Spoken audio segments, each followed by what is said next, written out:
sí, hermana, por favor. Todos vamos a la lectura de la palabra. Evangelio según San Juan, capítulo 4, verso 1 al 36.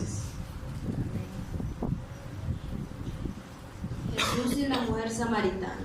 Cuando pues el Señor entendió que los fariseos habían oído decir: Jesús hace y bautiza más discípulos que Juan, aunque Jesús no bautizaba sino sus discípulos, salió de Judea y se fue otra vez a Galilea, y le era necesario pasar por Samaria. Vino pues a una ciudad de Samaria llamada Sicar, junto a la heredad que Jacob dio a su hijo José, y estaba allí el pozo de Jacob. Entonces Jesús, cansado del camino, y se sentó así junto al pozo. Era como la hora sexta. Vino una mujer de Samaria a sacar agua, y Jesús le dijo: dame de beber, pues sus discípulos habían ido a la ciudad a comprar de comer. La mujer samaritana le dijo: como tú, siendo judío, no me pides a mí de beber, ¿qué soy mujer samaritana? Porque los judíos y samaritanos no se tratan entre sí. Respondió Jesús y le dijo: si conocieres el don de Dios y quién es el que te dice dame de beber, tú le pedirás y él te daría agua viva. La mujer le dijo: Señor, no tienes con qué sacarla y el pozo es hondo. ¿De dónde pues tienes el agua viva? ¿Acaso eres tú mayor que nuestro padre Jacob, que nos dio este pozo del cual bebieron él y sus hijos y sus ganados? Respondió Jesús y le dijo: cualquiera que bebiere de esta agua volverá a tener sed, mas el que bebiere del agua que yo le daré no tendrá sed jamás, sino que el agua que yo le daré será en él una fuente de agua que salte para vida eterna. La mujer le dijo: Señor, dame esa agua para que no tenga yo sed, ni venga aquí a sacarla. Jesús le dijo: ve, llama a tu marido y ven acá. Respondió la mujer y le dijo: no tengo marido. Jesús le dijo: bien, has dicho, no tengo marido. ¿Por qué 5 maridos has tenido y el que ahora tienes no es tu marido? Esto has dicho con verdad. Le dijo la mujer: Señor, me parece que tú eres profeta. Nuestro padre adoraron en este monte, y vosotros decís que en Jerusalén es el lugar donde se debe adorar. Jesús le dijo: mujer, créeme que la hora viene cuando ni en este momento ni en Jerusalén adoráis al Padre. Vosotros adoráis lo que no sabéis, nosotros adoramos lo que sabemos, porque la salvación viene de los judíos. Mas la hora viene, y ahora es, cuando los verdaderos adoradores adoran al Padre en espíritu y en verdad, porque también el Padre tales adoradores buscan que le adoren. Dios es espíritu, y los que le adoran en espíritu y en verdad es necesario que adoren. Le dijo la mujer: sé que ha de venir el Mesías, llamado el Cristo. Cuando Él venga nos declarará todas las cosas. Jesús le dijo: yo soy el que habla contigo. En esto vinieron a sus discípulos y se maravillaron de que hablaba con una mujer. Sin embargo, ninguno dijo: ¿qué preguntas o qué hablas con ella? Entonces la mujer dejó su cántaro y fue a la ciudad y dijo a los hombres: venid, ved a un hombre que me ha dicho todo cuanto he hecho. ¿No será este el Cristo? Entonces salieron de la ciudad y vinieron a él. Entre tanto los discípulos le rogaban diciendo: Rabí, come. Él les dijo: yo tengo una comida que comer que vosotros no sabéis. Entonces los discípulos decían unos a otros: ¿le habrá traído alguien de comer? Jesús le dijo: mi comida es que haga la voluntad del que me envió y que acabe su obra.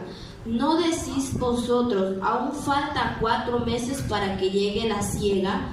He aquí, os digo, alzad vuestros ojos y mirad los campos, porque ya están blancos para la siega.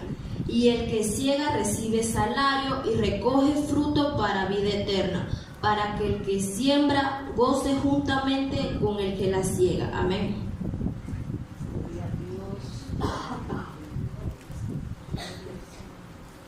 Agradecemos a la hermana Yulisa por apoyarnos en la lectura bíblica. Bien, hermanos, damos gracias al Señor. Yo sé que usted conoce este pasaje, lo ha escuchado, lo ha predicado y tal vez hasta se siente motivado a volverlo a predicar. Permítame, hermanos, en esta hora hablarle tal como Dios me habló a mí al respecto. Juan, el evangelista, narra el ministerio de Jesús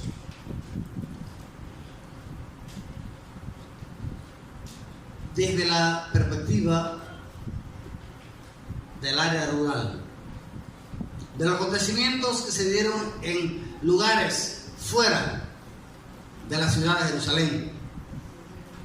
Pero al mismo tiempo, mis hermanos, al leer este pasaje, la manera que nos permite a nosotros entender, visualizar espiritualmente el mensaje de este pasaje es si nos proyectamos al contexto o al escenario sociopolítico de ese entonces, cuando se realizó, cuando se llevó a cabo este evento. ¿Qué estaba sucediendo en la mente, en el corazón, en el escenario de los pobladores, tanto de Jerusalén como de las tierras adyacentes? Pues, amados hermanos, cuando nosotros logramos entrar a escudriñar este asunto histórico, nos damos cuenta de que había una rivalidad de muchos años. Esa rivalidad se había extendido desde el 720 a.C. Inclusive en los días de Jesús había un encono, había una molestia, tanto así que no se trataban entre sí. Los samaritanos por nada pasarían por Jerusalén, y los judíos, los habitantes de Jerusalén, tampoco usaban ese tramo, ese trayecto, porque había rivalidad. Se sabe bien, hermanos, que cuando el rey Sennacherib de Asiria invadió el reino del norte, se llevó consigo todo lo bueno una vez conquistada la ciudad, la capital del reino de Israel, la capital del reino de Israel, como se llamó. Se la llevó toda la gente útil, la gente productiva, ingenieros, arquitectos, maestros, gente de conocimiento y capacidad. Se la llevó. Solamente dejó ahí en la ciudad de Samaria, solamente ahí dejó los enfermos, los ancianos, los que estaban incapaces, que estaban imposibilitados para desempeñarse en cualquier labor. Y a su vez trajo de Asiria toda la lacra, así como hicieron con Cristóbal Colón. La reina Isabel de España le concedió la petición a Colón: dale los marineros. ¿Pero qué le dio? Puros maleantes, asesinos, gente que por cualquier cosa matarían. Y Cristóbal Colón arriesgó su vida y todo su proyecto en manos de esos tripulantes. Pues, amados hermanos, resulta que al llegar esa calidad de personas con esta experiencia de vida, no cabe duda que siguieron su hábito, sus conductas, pero con el correr del tiempo se mezclaron con los habitantes que habían quedado en Samaria, habitantes de sangre hebrea. Esa siguiente generación que surge se les llama samaritanos, uno por el gentilicio y otro por la mezcla que se dio. Pues, amados hermanos, eso trajo como consecuencia que la siguiente generación de samaritanos no era bien vista, no era aceptada, al punto que le llamaban perros, los trataban como gente de segunda categoría. Y quiero decirle la razón, amados hermanos, adicional al contexto antes ya mencionado. Si nosotros vamos al libro de Josué, capítulo 20, del verso 1 al 9, porción que va a leer la hermana Yulisa, vamos a encontrar, le anticipo, que Dios le ordena a Josué separar territorio, lugares específicos, con nombres específicos, para que allí se realizara una actividad específica. Josué 20.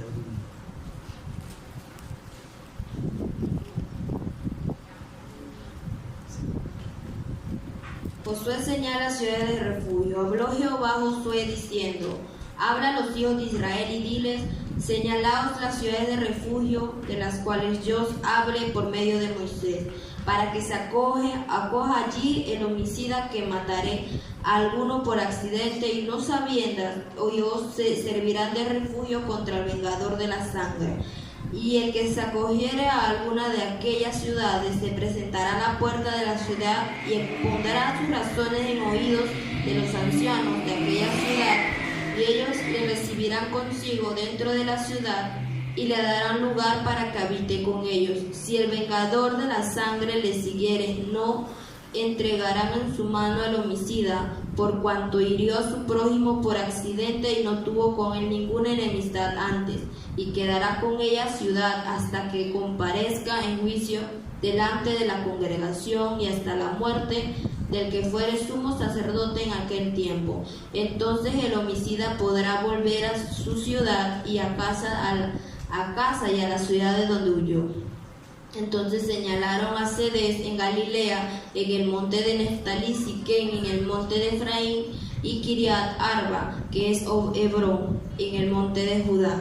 Y al otro lado del Jordán, al oriente de Jericó, señalaron a Becer en el desierto, en la llanura de la tribu de Rubén, Ramot en Galá de la tribu de Gad, y Golán en Basán de la tribu de Manasés.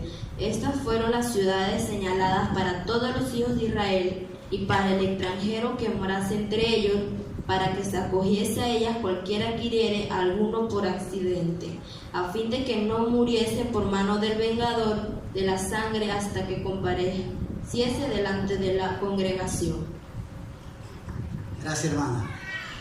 Bien, Josué capítulo 20, del verso 1 al 9, nos da detalle de que Dios,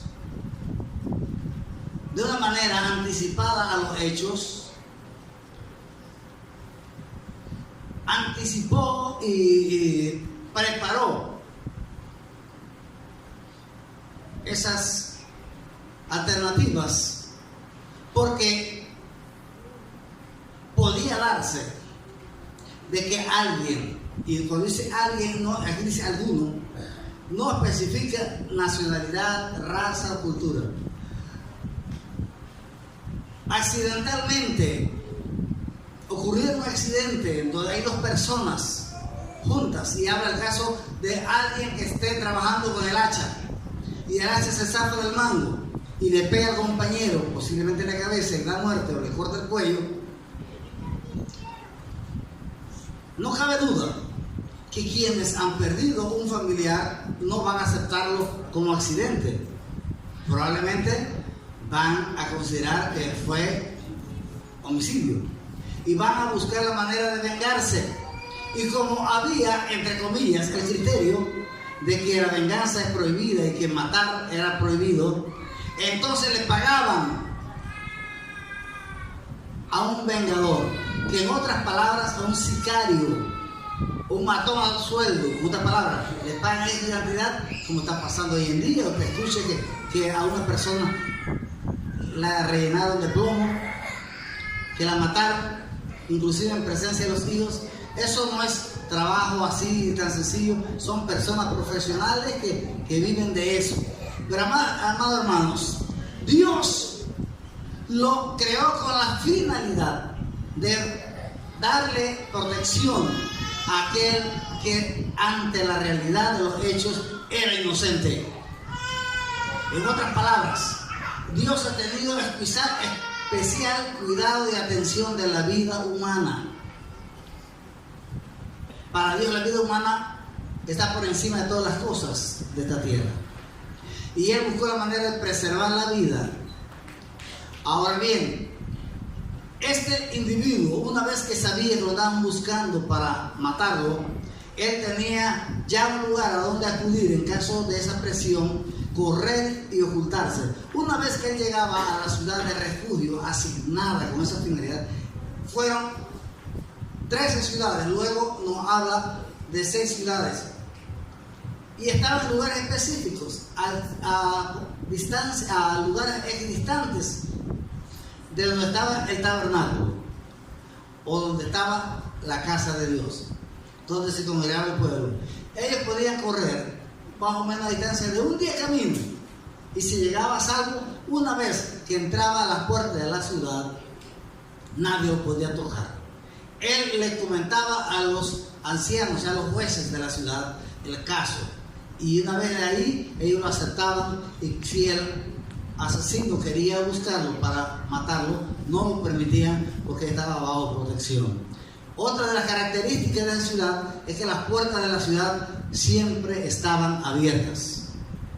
Amados hermanos, si ya le he podido explicar el asunto, no se trata de cualquiera que cometió un homicidio, sino está hablando de que un hecho de carácter fortuito o accidental. Así es de que Dios anticipadamente a los cánones y a la legislación romana, a la legislación conocida para nuestros tiempos, ya Dios había previsto y Dios había establecido las atenuantes dependiendo del caso, cómo ocurrió.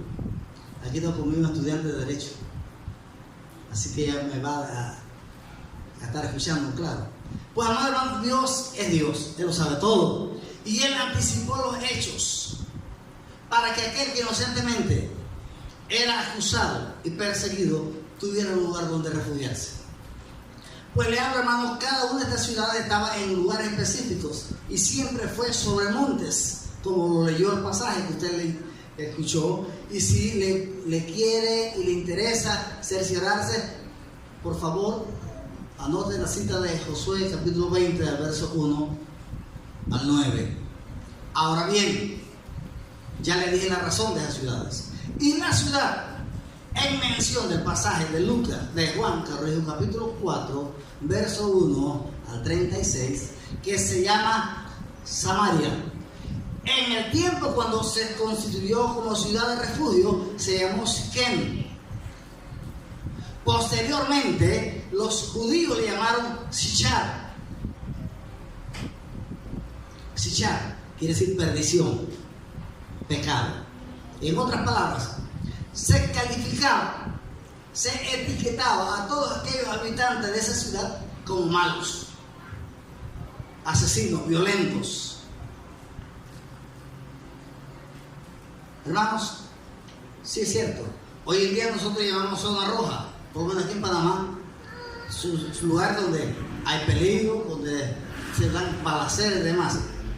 Pero eso no quiere decir que el 100% sea asesino, sea violento o haya toda clase de maldad en todos los habitantes. No, mi hermano. Pero ahora bien, el término Sichar es, como nosotros popularmente se menciona, la ciudad de Las Vegas, la ciudad del pecado, donde el pecado es libre, en otras palabras, hay libertinaje para pecar. Y se suponía que en Samaria la prostitución era legal, el aborto y todos los crímenes imaginarios eran legales. Cualquier judío, hermanos, aún los que no eran líderes, no pasaría por allí o evitaba pasar, porque se corría ese riesgo o no quería mezclarse o contaminarse, supuestamente. Mas, sin embargo, Juan capítulo 4, verso 4 dice: y le era necesario pasar por Samaria. Ahora sí vamos entrando en esencia, vamos entrando, hermanos, a lo que corresponde hoy como predicación dominical. Amados hermanos, una de las cosas importantes para entender la palabra es ser hermenéutico, en otras palabras, poder encontrar la interpretación correcta de la palabra de la porción, del contexto, para no distraernos con banalidades o interpretaciones antojadizas.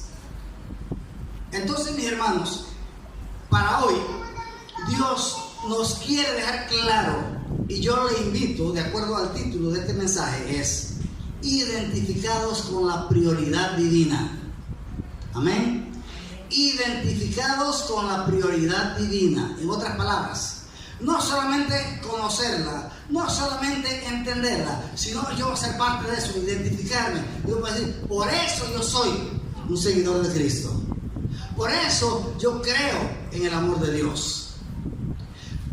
Amado hermano, Jesús lo hizo patente, pero también lo hizo notorio qué es lo que para Dios es prioridad.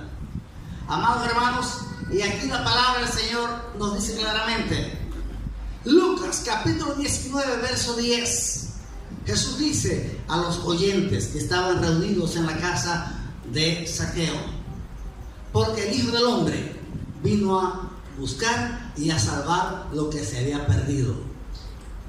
Esa es la prioridad de Dios, amado hermano. Usted no quiere decir amén, ya lo dije porque es la palabra de Dios, pero yo sí me identifico con eso. Por eso Dios envió a su Hijo a salvar, a buscar, a rescatar lo que se había perdido. Hermanos míos, a veces nosotros creemos que los perdidos están en las cantinas. Sí, cierto, están fuera de la verdad. Que los perdidos están en la cárcel. Posiblemente. Pero quiere decir que hay perdidos también en las iglesias. Hay perdidos también en el evangelio. Hay perdidos también. ¿Por qué hablo de esto? Porque viven no de acuerdo a la palabra, sino de acuerdo a sus intereses y pensamientos. Pero por eso, amados hermanos, vino Jesús. Por eso Jesús dijo, el reino de los cielos se ha acercado. He venido a sacar de ustedes para establecerles lo que Dios es y lo que Dios quiere. El gobierno de Dios, cómo funciona. Bendito sea el nombre del Señor. Amados hermanos, aquí podemos decir nosotros que en nuestro contexto conocido, terrenal, aquí, nacional, hay lugares que nosotros calificamos como peligrosos y que no nos agrada pasar por allí. Pero quiero decirle, también hay gente buena. Como aquellos que no califiquen como buenos, también son criaturas de Dios, por las cuales Cristo vino, porque Él vino a buscar y salvar lo que se había perdido. Amén, gloria a Dios. Pues, amados hermanos, así que encontramos nosotros la prioridad de Dios. Pero cómo Jesús describe esa prioridad y cómo la manifiesta y nos involucra. Por eso el título, identificados. Amado hermano, cuando usted está identificado, a usted no le cuesta obedecer. Cuando usted está identificado, usted actúa porque usted cree en eso. Pero de otra manera, tal vez somos observadores. Solamente estamos de brazos cruzados viendo a otros hacer lo que corresponde hacer. Amados, ahora, siguiendo esa misma línea de pensamiento, veamos algo. Nos dice la palabra en el mismo capítulo 4, verso 34. Mi voluntad, hermano, la voluntad de Jesús era intrínsecamente la misma voluntad del Padre. Él no vino con voluntad ajena o con voluntad mezquina. Él vino en la voluntad de Dios Padre, Dios Hijo, del Espíritu Santo, a una misión específica. Y Él dice, la voluntad de mi Padre.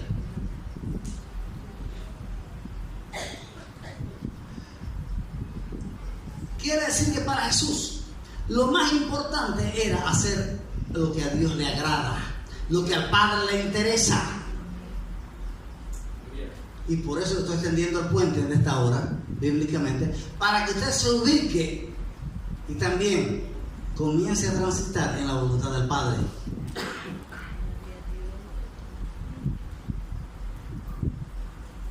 Verso 34. Mi comida, hermano, el alimento es necesario. Jesús estaba a la hora del mediodía fatigado, ya realizando la faena evangelística en ese lugar. Los discípulos llegaron con los alimentos que habían comprado. Maestro, come, maestro, come. Y él dice, guarden eso, estoy ocupado. Lo importante se está haciendo más tarde, si queda tiempo. Porque para mí, mi comida favorita es hacer la voluntad de mi Padre. Más que una orden de camarones al ajillo. Más que, hermano, costillita de puerco bien crocante y con buenos patacones y una taza de café. Más que todo lo que usted sabe preparar, que diga, hermano, que cocina muy bien. Quiero decirle, lo más importante es hacer la voluntad de Dios. En otras palabras, hermano, lo que humanamente puede ser importante, de vital importancia, jamás ocupará el lugar de la voluntad de Dios. Porque la voluntad de Dios es que las almas se salven. La voluntad de Dios es que la gente venga al conocimiento de la verdad. La voluntad de Dios es que la gente venga y le adore y le conozca y viva para Él. Amados hermanos, si no hubiera sido así, Dios no se toma el trabajo de estar buscando al ser humano. Y como si eso no fuera suficiente, envía a su Hijo, su representante, a la tierra, Dios hecho carne, para alcanzar a la humanidad. Por eso podemos decir que la prioridad no es uno de los tantos objetivos, es la prioridad de Dios, la salvación de la humanidad, la redención de la humanidad. Pero eso tiene un método a lograr. Fue necesario ir a donde estaba la necesidad o donde estaban aquellos que no conocían la verdad. De otra manera, nadie hubiera ido a predicar en ese lugar. El único que se atrevió a romper los paradigmas, el único que se atrevió a salirse de la costumbre, de la tradición, fue el Salvador. Él se fue por el lugar que otro no transitaría. Y allá fue. Y ahí atendió a la necesidad. Y les confieso, Juan declara, capítulo 4, que no solamente esa mujer tuvo un encuentro personal con Cristo, sino que los habitantes de la ciudad vinieron por el testimonio de esta mujer. Hermanos, posiblemente había gente que tenían un prontuario, que tenía un expediente de esos bien peligrosos.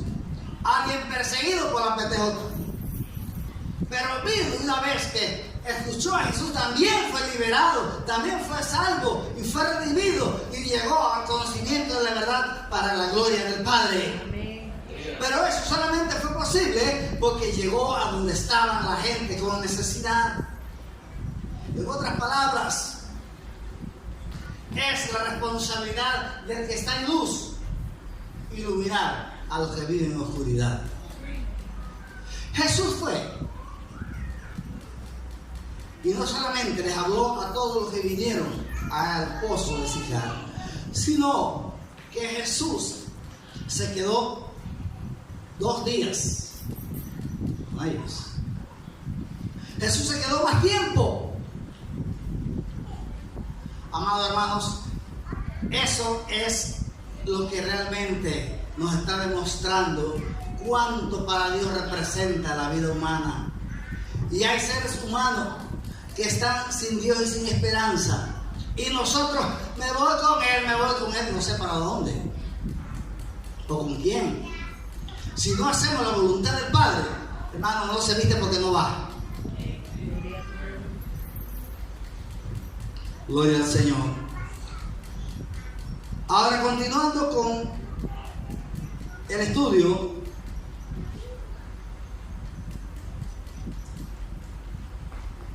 Jesús ese día sembró la semilla, la buena semilla, la palabra. Esa mujer fue esa tierra fértil. Y una vez que esa semilla tocó terreno fértil, germinó, nació, creció y comenzó a reproducirse. Esta mujer comenzó a evangelizar, comenzó a ganar almas y trajo los habitantes de la ciudad. ¿Cuántos alaban al Señor? Una mujer que el día antes la llamaban de todo lo que querían, lo que mejor no se podía decir. Todo lo malo, los errores de ella los sacaban a la luz. Sin embargo, hermanos, ese día por la tarde, esta mujer ya no era la misma. Ahora era una evangelizadora. Ahora una mujer, una guerrera de Dios, alcanzando a los perdidos, ganando almas, edificando el reino de Dios. Y hoy en día, amados hermanos, no ha cambiado el método, no ha cambiado el sistema, porque la prioridad sigue siendo la misma. Alábale si puede.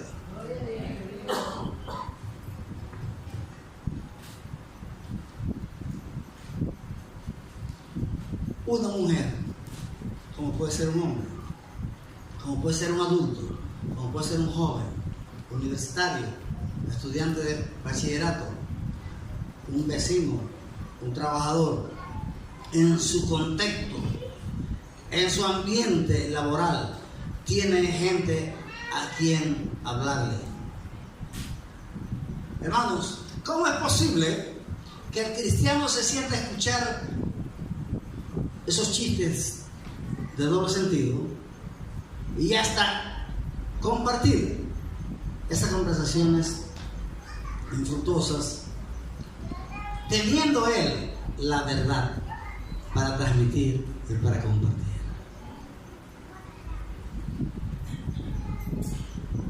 Entonces, hermanos, la voluntad del Padre es que saquemos la mano de los bolsillos y comencemos a accionar. Comencemos a hacer lo que a Dios le interesa en realidad. Amados hermanos, nosotros muchas veces hemos tergiversado la verdad. Nos hemos volcado más en las cosas materiales y seculares, cuando la prioridad de Dios son las almas.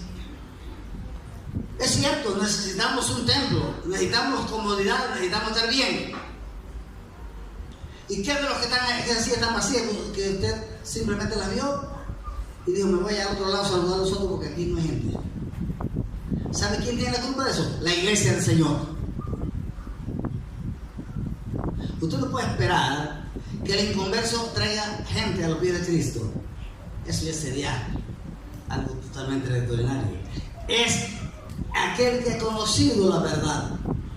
Y vamos a verlo a la luz de la palabra. Juan, capítulo 17, verso 22. Jesús orando al Padre: no solo ruego por estos. Jesús estaba intercediendo por los discípulos para que recibieran fortaleza de lo alto, a fin de que se mantuvieran firmes. Pero complementa la expresión: no solamente oro por ustedes, no solamente oro por estos, también por los que han de creer por la palabra de ellos. Oh, yo no sé si hermano estoy hablando en castellano o me fui de la frontera y ya estoy en otro territorio hablando otro idioma, porque como que no logré transmitir. Jesús visualizaba con luces largas un futuro promisorio. Jesús estaba visualizando una iglesia en avanzada, una iglesia expansiva por medio del trabajo de aquellos que ya son redimidos. Oro, Padre, por aquellos que creerán por la palabra de ellos. Hermano, y eso no tardó. segunda vez del Pentecostés, comenzó la iglesia a moverse, a ganar, a predicar, a compartir el testimonio. Y como respuesta de Dios, las almas se convertían, los enfermos eran sanados, los demoniados eran liberados y la gloria de Dios se hacía manifiesta en medio de su iglesia. Pero eso ocurrirá, hermano, cuando nosotros ponemos a mover esa prioridad de Dios como nuestra prioridad. Por eso el título del mensaje es identificados. En otras palabras, entender y hacer mía la prioridad del Padre Celestial. Y yo creo, amados hermanos, que es tiempo que nosotros hagamos sonreír a Dios. Hermano, a veces a mí me preocupa pensar que Dios está rascando la cabeza. Esta iglesia mía está quedando corta. Esta iglesia mía no está en lo que yo espero, en lo que corresponde. Están de brazos cruzados y el mundo está perdiendo, las almas están perdiendo y ellos viviendo ni sueño de justo, porque, hermano, el justo se lo salimos. Entonces, hermano, es tiempo que reaccionemos. Por favor, hágase así con la uña, así como hacía don Ramón al fijo. A veces sí despertamos. Hermano, es tiempo. Nosotros no somos religiosos, ni hemos sido llamados para calentar banca. Hemos sido llamados para alcanzar por medio del testimonio. Jesús decía: oro por aquellos que han de creer por la palabra de ellos, de estos y de... Hermano, y los discípulos cumplieron su objetivo. Si el Evangelio llegó hasta el día de hoy en las condiciones y en el lugar donde está, es porque hubo gente fiel en comunicar el testimonio. Y se lo voy a comprobar a la luz de la palabra. Marcos 15, 19, Jesús le dice: id por todo el mundo y predicar el Evangelio a toda criatura. Cuando dice por todo el mundo, quiere decir a todo lugar alcanzable. El apóstol Pablo tenía la meta de llegar a España.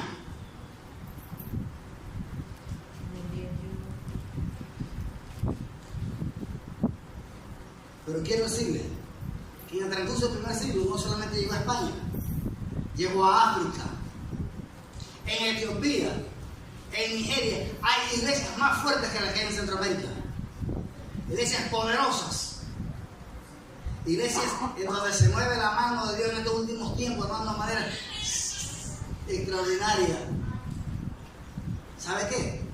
Allá no es nada nuevo. O es decir, el hermanito tal oró y se levantó, resucitó fulano. Aquel que lo llevaban para el cementerio, ya abrieron el cajón y lo sacaron y se fue para la casa. Hermano, eso es noticia normal. Y aquí nosotros todavía seguimos con el achaque, todavía seguimos con la dolencia, todavía seguimos con eso. ¿Sabes por qué? Porque hay desobediencia.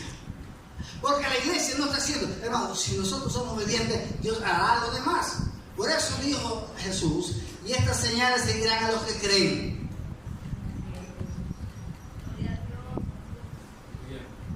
Pero la palabra creer, de acuerdo al griego, no es solamente confesarlo, es aplicarlo, es ponerlo en práctica.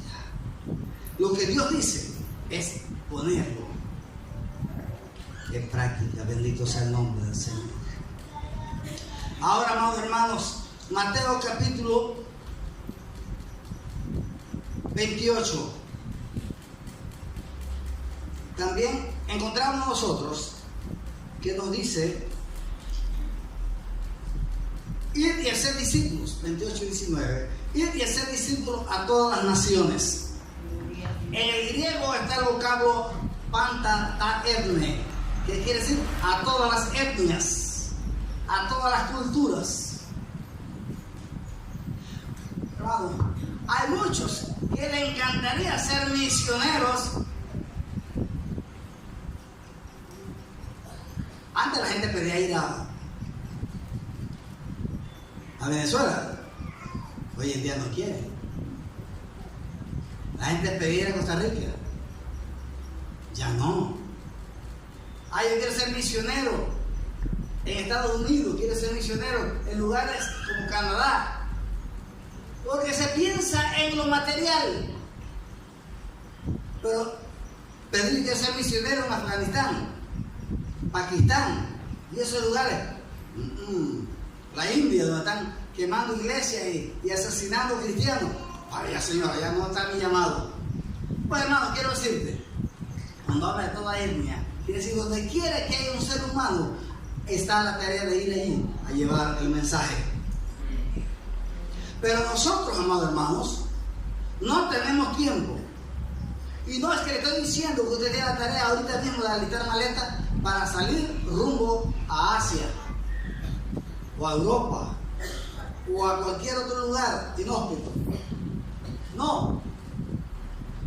Hermanos, tanta gente que Dios ha puesto a tu alrededor, ¿a cuántos ha alcanzado para Cristo? ¿Cuántos usted puede decir, pastores, que este listado?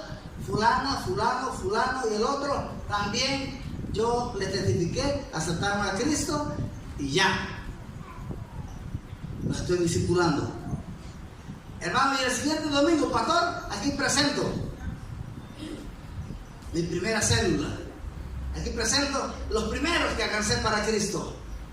Pues, amado hermano, parece que eso no se conoce. Parece que eso no es la vivencia del Templo Hermoso. Amados hermanos, quiero decirle, Jesús nos está retando. Jesús nos está provocando a una reacción positiva, porque eso es la voluntad del Padre. Y el que no hace la voluntad del Padre está en contradicción a la verdad. Y el que está en contradicción a la verdad, hermano, está en mal camino, está en problemas. Y no le estoy hablando esto caprichosamente. Esto es el sentir de Dios. Esto es lo que Dios anhela.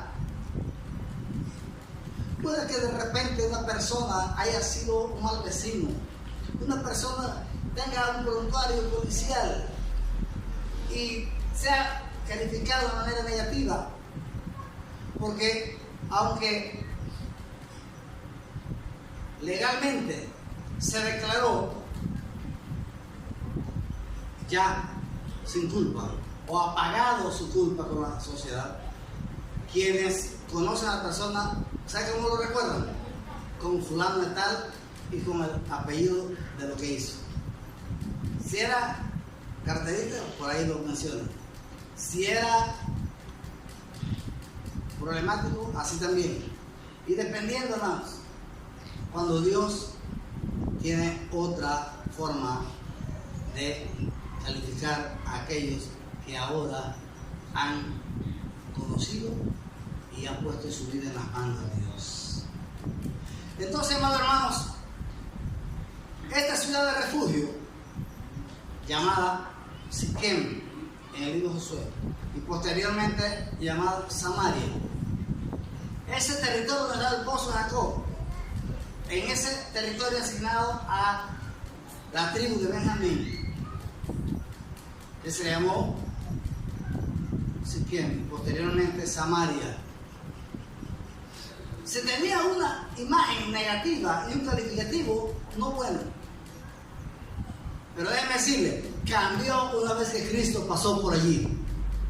Cambió una vez que Cristo entró a la ciudad. Y no solamente al territorio, Cristo entró a los corazones. Quiere decir que hay mucho por hacer. Hay mucho que alcanzar. Y nosotros tenemos la responsabilidad. Jesús le dijo al Padre, van a creer otros también. Y yo creo que es tiempo que nosotros pongamos en evidencia este concepto de Dios. Otros van a venir. Hermanos, les amo, oro por ustedes, y cuando no los veo me inquieto y hasta los llamo si puedo, y cuando es posible también los visito. Pero, amados hermanos, yo no puedo ni hacerme la ilusión ni tampoco olvidar lo que usted estudia todos los días, que ese es asunto entre usted y Dios. Pero sí hay algo que Dios me exige como iglesia y como cristiano, es hacer que otros también vengan aquí a escuchar la palabra del Señor. Esas sillas no se compraron ni llegaron aquí para que nosotros estemos cómodos.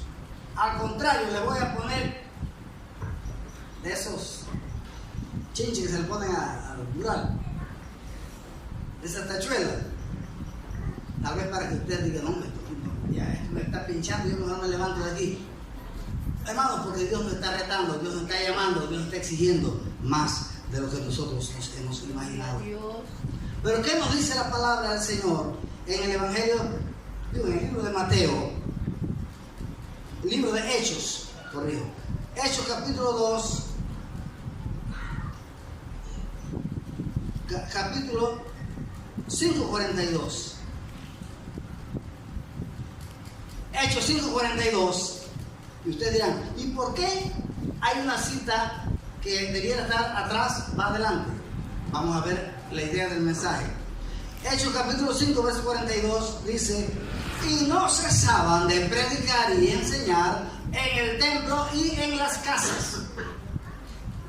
Lucas, el evangelista Lucas, redacta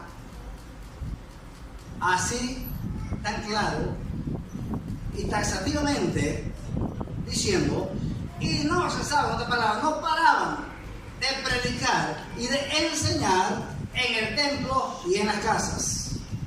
Hermanos, en el templo predicaban los discípulos, los apóstoles, pero en la calle, en los parques, en las casas, en los barrios, predicaba la congregación. Y eso era constante. Pero ¿qué pasó con la congregación de Templo Hermosa? Hermano, llegó el tiempo que tenemos que cambiar de actitud.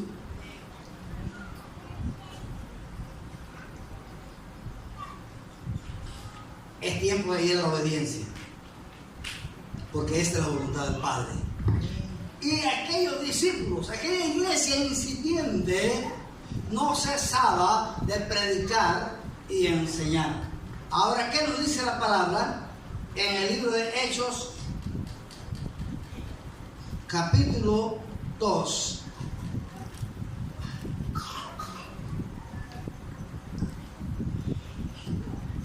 Verso 42. Verso 2:47. Verso 2:47 dice, y el Señor añadía cada día a la iglesia los que habían de ser salvos. En otras palabras, la gente eran convertidas o eran alcanzadas, pero como respuesta de Dios a la predicación de la iglesia. La gente se sumaba a la fila del cristianismo como respuesta de Dios al trabajo de la iglesia. Pero qué barato es traer un predicador para que nos gane almas, pero si ese predicador viene por allá, él llega aquí, va a predicar aquí. ¿Y qué del día a día? Y del vecindario, que no se congrega. Por eso, amados hermanos, nos vamos ahora al libro de Romanos.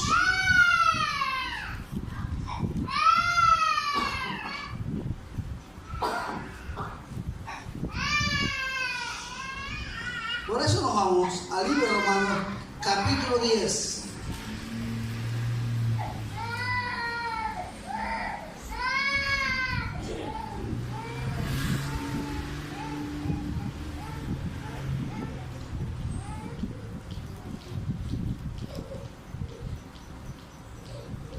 De nuevo adelante nos dice, la fe viene por el oír y el oír la palabra de Dios. Pero dice 17, ¿cómo dirán si no hay quien les predique? Amados hermanos, en otras palabras, la manera que la gente escuche es que alguien les lleve el mensaje. Por lo menos le diga, Cristo te ama. Decirle, me amó también a mí y me transformó. El testimonio suyo es el evangelismo más contundente que hay en la comunidad.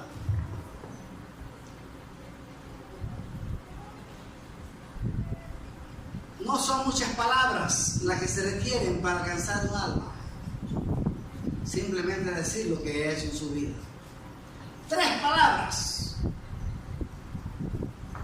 se necesitan para evangelizar. Aquí se tuvo un seminario el día 10 de julio.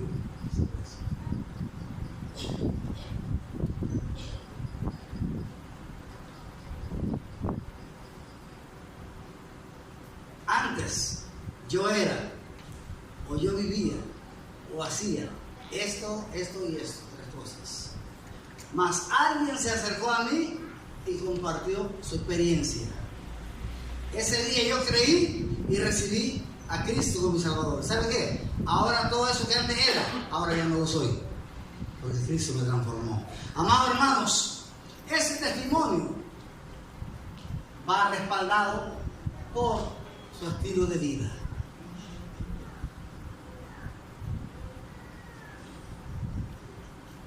No se asuste.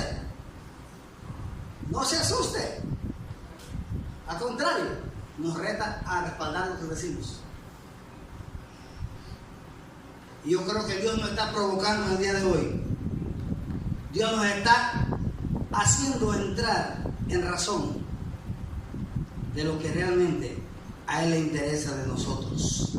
Cuando Cristo venga por su iglesia, no se va a llevar esta estructura, se va a llevar los redimidos, se va a llevar a aquellos que han sido transformados por el poder de Dios. Así que, hermanos, pensemos bien. Si cuando usted viene al culto, usted va a encontrar el templo sin butacas, sin sillas. Tal vez las sillas estén ahí. Lo que sí me dice la Biblia es que los que están en comunión con Dios serán levantados. Entonces, hermanos, esa es la tarea de la iglesia, la tarea que Dios nos ha encomendado. Pero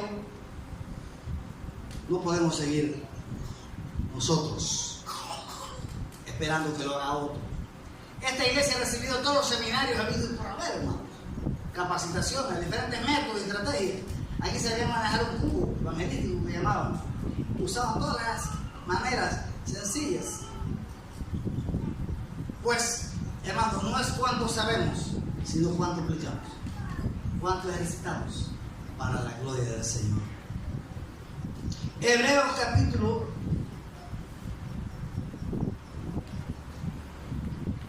4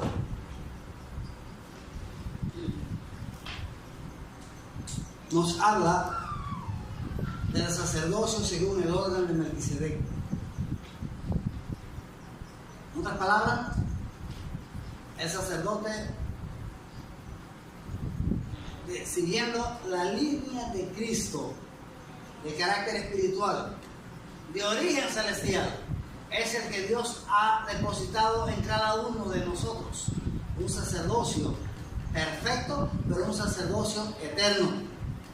No como aquellos que usaban vestiduras y se plantaban en las calles para que los vieran, o que subían entraban al templo y eran venerados por su posición. No, hermanos, está hablando de gente que actúa según el orden de Cristo para el servicio de la causa del Señor. Pero ¿qué nos encontramos nosotros? En el libro la carta del apóstol Pedro, capítulo 2, verso 9 y 10. Mas vosotros, que no erais pueblo, ahora sois pueblo. Ahora sois linaje escogido, nación santa, pueblo escogido para que anunciéis las virtudes de aquel que os llamó de las tinieblas a su luz admirable. Y usted dirá, pero es que yo no tengo ningún nivel de liderazgo en la iglesia. Es que yo no he ido a estudiar a un instituto bíblico. Es que yo no sé cantar. Es que yo no sé cómo predicar. Es que me da pena. Pues yo no tengo la culpa de eso. La Biblia dice que Dios te llamó y te escogió como pueblo santo. Como pueblo escogido, y nos asigna inmediatamente una tarea. Y si dice que somos sacerdocio, real sacerdocio, ese sacerdocio según el orden de Melquisedec. En otras palabras, el sacerdote, de acuerdo al orden levítico, era hereditario. El sacerdocio, los hijos del sacerdote eran los futuros sacerdotes o empezaban a ministrar en el templo. Aquí no es hereditario, ni es por apellido. Aquí es a todos los redimidos, todos los llamados, han sido escogidos, llamados y consignados como sacerdocio real, nación santa, pueblo adquirido por Dios. Pues hermano, entonces si usted eso, es hora de que comience a poner en práctica la voluntad del Padre. Sí, hemos logrado transmitir este principio fundamental de que es lo que para Dios es importante. Entonces la iglesia no puede andar en otra ruta. La iglesia del Señor no puede andar por caminos diferentes. O se dispone a transitar en la voluntad de Dios, o simplemente vamos en otra dirección. Pero creo, hermanos, que es tiempo. No podemos nosotros hacernos la idea que estamos bien si no estamos haciendo lo que corresponde. No podemos nosotros autojustificarnos por nuestra religiosidad. Y cada día debemos estar afanados por hacer la voluntad del Padre. Para Jesús esto era fundamental. Jesús, Él tenía hambre porque era un hombre como usted y como yo, con necesidades físicas. Pero ¿sabe qué? Eso puede esperar. Hay algo que está aquí de por medio, hay algo que está ocurriendo. Hermano, Jesús estaba soltando la palabra, Jesús estaba transformando, estaba edificando vida, Jesús estaba trayendo esperanza. Eso es lo importante del momento.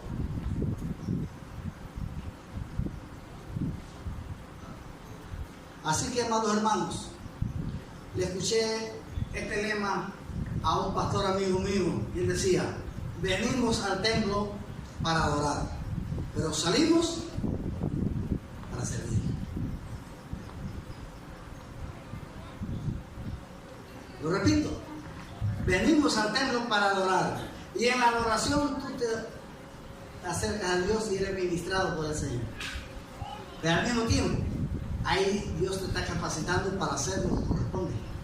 Y cuando salimos de aquí, salimos con las pilas recargadas. Salimos, hermano, con voltaje de esa chispa a servir, a hacer lo que Dios requiere de nosotros. Entonces, hermanos, yo creo que en esta hora más palabras no harán la diferencia. Yo le invito en esta hora que pase al frente y vamos a orar.